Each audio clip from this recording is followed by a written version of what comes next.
Hello दोस्तों, मैं आपका दोस्त पुरुषोत्तम ठाकुर नया चैप्टर लेकर आया हूँ आपके लिए। क्लास 10th मैथ्स का द्विघातीय समीकरण। इस चैप्टर में सवाल करने से पहले मैं इस चैप्टर के कुछ मूलभूत चीजों को समझाना चाहता हूँ। चलिए आइए बोर्ड पे देखते हैं, फिर हम सवाल करेंगे तो आपको सवाल समझने में ज्यादा आसानी होगी। चलिए, क्या लिखा है? एक द्विघातीय समीकरण। हमारा चैप्टर क्या है? द्विघातीय समीकरण। तो हमने माना कि एक द्विघातीय समीकरण माना कि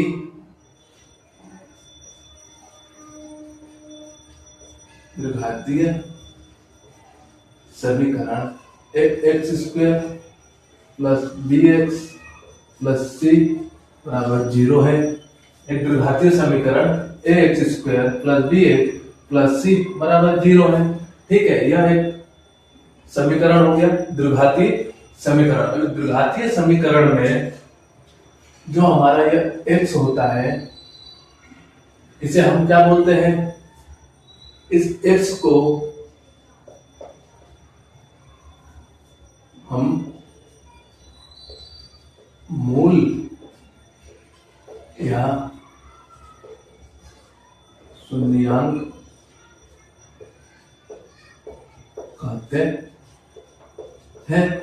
एक यह पॉइंट हो गया आपका कि जो द्विघातीय समीकरण होता है हमारा, तो यह हमारे आगे वाला जो ये x हो गया, ये b के साथ x हो गया, इसे हम क्या कहते हैं? मूल कहेंगे,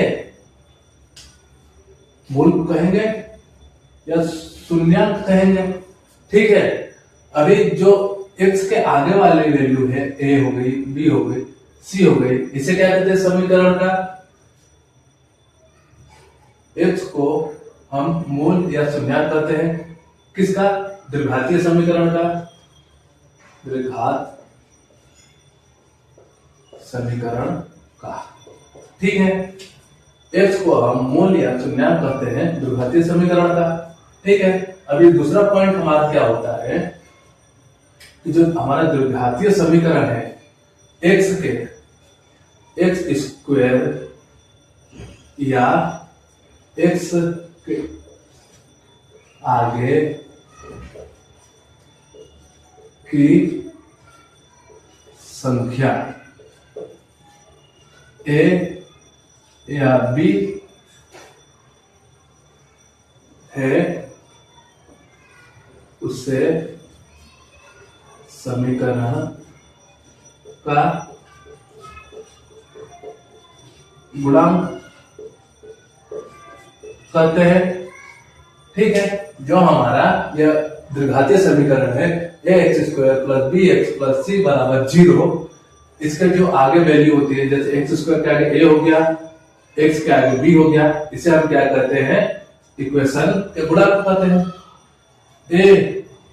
ए यानी एक और एंड है, ए या बी है, उसे हम समीकरण का गुणांक कहते हैं। ठीक है, गुणांक, अभी गुणांक का मतलब हम जैसे बोलते हैं एक्स स्क्वायर का गुणांक क्या होगा? तो जो एक्स स्क्वायर के आगे वैल्यू है वो एक्स स्क्वायर का गुणांक हो गया ए। अभी हम बोलते हैं एक्स का गुणांक क्या होगा? एक्स का गुणांक क्या होगा? जो एक्स के आगे वैल्यू है वो एक्स का गुणांक हो गया। ठीक है, और जो हमारा द्विघातीय समीकरण होता है, जिसमें जो हमें एक अकेले वैल्यू मिलती है जिसके साथ x नहीं होता है, उसे हम क्या बोलते हैं? अचर पद। अचर पद बोला जाता है। ठीक है, यहां तक आपको समझ में आया। अभी इसके बाद क्या होता है? जो x स्क्वायर वाला पद है हमारा, x स्क्वायर वाले पद का जो गुणांक होता है a, यह बराबर नहीं होना चाहिए 0 के। जब हमारा एक्स स्क्वायर के गुणांक a 0 के बराबर नहीं होता है, तो हमारा जो समीकरण होता है यह द्विघातीय समीकरण कहलाता है। तब समीकरण द्विघात समीकरण होता है। ठीक है, जब हमारा एक्स स्क्वायर का गुणांक a बराबर 0 नहीं है, a बराबर 0 नहीं है, तब हमारा समीकरण क्या होता है? द्विघातीय समीकरण होता है। यदि a बराबर 0 हो जाए, क्या हो जाए? a बराबर 0 हो जाए तो हमारा समीकरण क्या हो जाएगा? रैखिक समीकरण हो जाता है।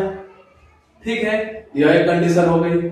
अभी मैं इसे रब करके फिर आगे करता हूं। ये आपको समझ में आया जो मैंने आपको बताया? चलिए आगे देखते हैं।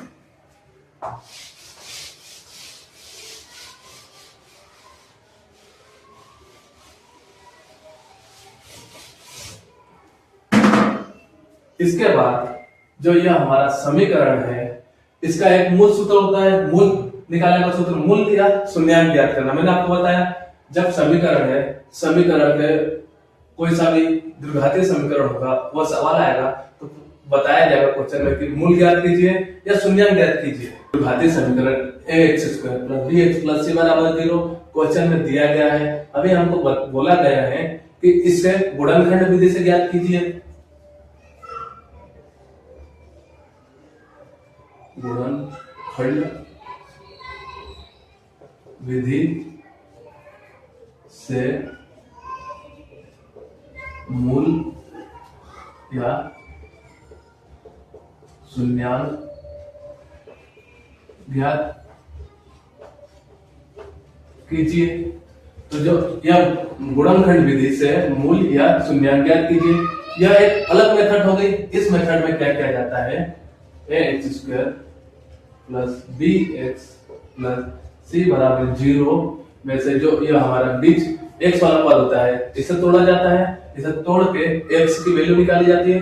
जो x की वैल्यू होती है उसे ही हम मूल या शून्यांक बोलते हैं। ठीक है, आपको बात समझ में आई? मैंने क्या बताया आपको कि जो हमारा द्विघातीय समीकरण है, द्विघातीय समीकरण का जो x वाला पद होता है, इसके गुणांक को तोड़कर गुणनखंड करके जो x और y x की वैल्यू निकाली जाती है उसे गुणनखंड विधि कहते हैं। ठीक है, इसके बाद हमारी होती है सूत्र विधि। अभी क्वेश्चन में बोला गया है द्विघातीय समीकरण के मूल सूत्र विधि से ज्ञात कीजिए। सूत्र विधि बराबर क्या होता है? सूत्र विधि का हमारा सूत्र होता है, क्या होता है? माइनस का b plus minus under root B square minus 4ac upon में 2a। जब बोले कि आप सूत्र विधि से मूल ज्ञात कीजिए तो हम किसे ज्ञात करेंगे? इससे। यह एक अलग विधि हो गई, यह एक अलग विधि हो गई। ठीक है, अभी एक और विधि से हम मूल ज्ञात कर सकते हैं, वर्ग विधि। वर्ग विधि से क्या होता है कि जो हमारा द्विघात समीकरण है उससे हमें a माइनस बी का होल स्क्वायर या a प्लस बी का whole square and a square minus B square के फार्मूले में बना के हल करना होता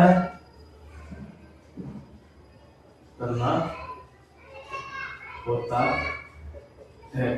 यह जो तीनों विधि लिखी है, गुणनखंड विधि, सूत्र विधि, वर्ग विधि, यह मैं आपको तीनों अच्छी तरह सवाल करते समय समझाऊंगा। मैंने आपको बस अभी ऊपरी तौर पे बताया है कि यह तीन विधि से यह सवाल होता है और ये तीनों विधि अलग अलग होती है। ठीक है, चलिए आइए आगे और समझते हैं इसमें और क्या क्या है चैप्टर में।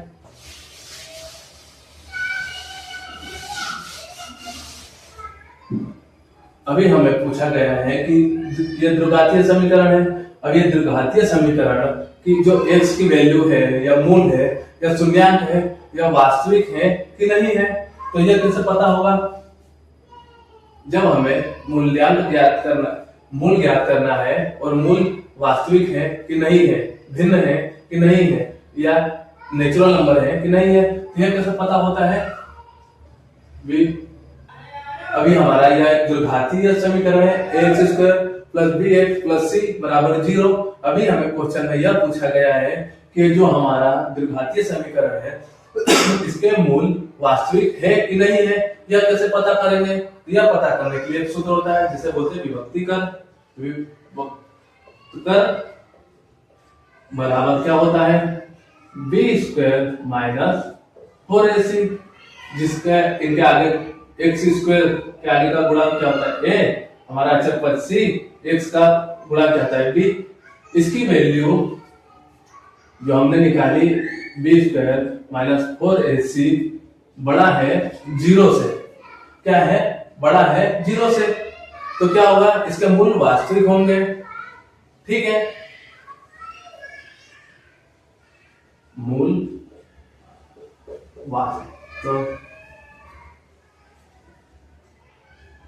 वास्तविक होंगे। ठीक है, यदि बी स्क्वायर माइनस 4ac बराबर 4ac छोटा है 0 से। क्या है? बी स्क्वायर माइनस 4ac की जो वैल्यू आती है वह छोटा है 0 से, मतलब माइनस में वैल्यू आती है। तो हमारा यह कंडीशन क्या बताता है कि जो हमारा द्विघातीय समीकरण है इसके मूल वास्तविक नहीं है। तो क्या लिखा जाएगा?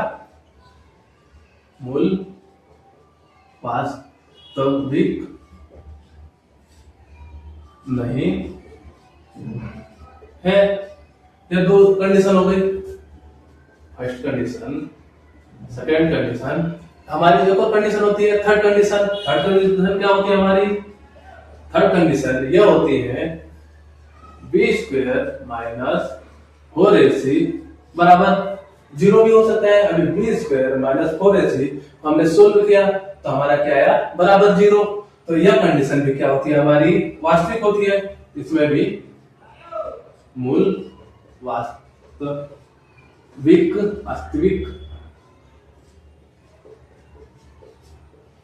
होते हैं। मुझे आशा है कि यह समीकरण, द्विघातीय समीकरण के जो मैंने आपको मूल्य तत्व समझाए, ये आपको समझ में आए होंगे। इसके बाद हम सवाल चालू करना शुरू करेंगे। धन्यवाद।